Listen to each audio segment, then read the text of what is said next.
Өнөөдрийн байдлаар төрийн мэдээлэлд 120 гаруй компани, орон нутгийн өмчөд 300 орчим компани бий. Эдгээр компаниуд эрчим хүч, уулуурхай, зам засвар, төмөр зам гэсэн чиглэлд үйл ажиллагаа явуулдаг. Цаашдаа эдгээр салбарт хувийн хөвшилтэй өрсөлдөн зах зээлийг нь булаацалдаж байгаа төрийн өмчөд компаниудыг цөөлөх, чиг үүргэнд давхцсан компаниудыг нэгтгэх, томоохон үн цэнтэй уулуурхай болон стратегийн дэд бүтцэд үйл ажиллагаа явуулж байгаа компаниудыг нээлттэй хувьцат компани болох ажлыг үе шаттай хэрэгжүүлнэ. Төрийн өмчөд бодлого зохицуулалтын газрын төсөөлснөөр төрийн өмчөд 120 гаруй компанийг шинжлэх хүрээнд томоохон 50 компани болохоор зорж байгаа.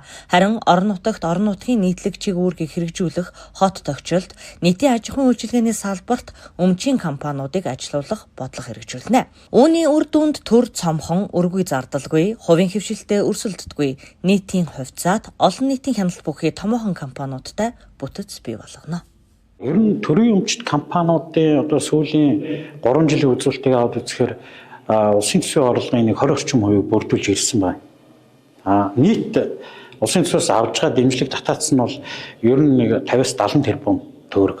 Тэгэхээр энэ хоёрын хооронд нэлээд том ялгаа байгаа. Гэхдээ эдгээр үзүүлэлтүүдийг улам сайжруулах ёстой.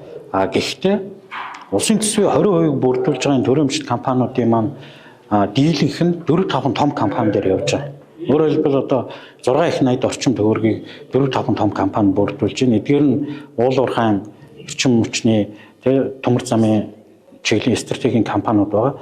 За эдгээр компаниудын үр ашгийг нэмэгдүүлнэ гэдэг бол цэвэр ашиг, орлого зарлага, өртөг зардал, зохистой харилцааг бүрдүүлэхээс гадна нийгэмд өгж байгаа татвар шимтгэл тэр үзүүлэлтүүдийг нэмэгдүүлэх, өгөөжийг нэмэгдүүлэх, бүтээмжийг нэмэгдүүлэх, ажлын байрыг нэмэгдүүлэх ийм давхар нийгэмд үзүүлэх нөлөөллийг нэмэгдүүлэх ийм асуудлууд байгаа гэж хэлэх байна.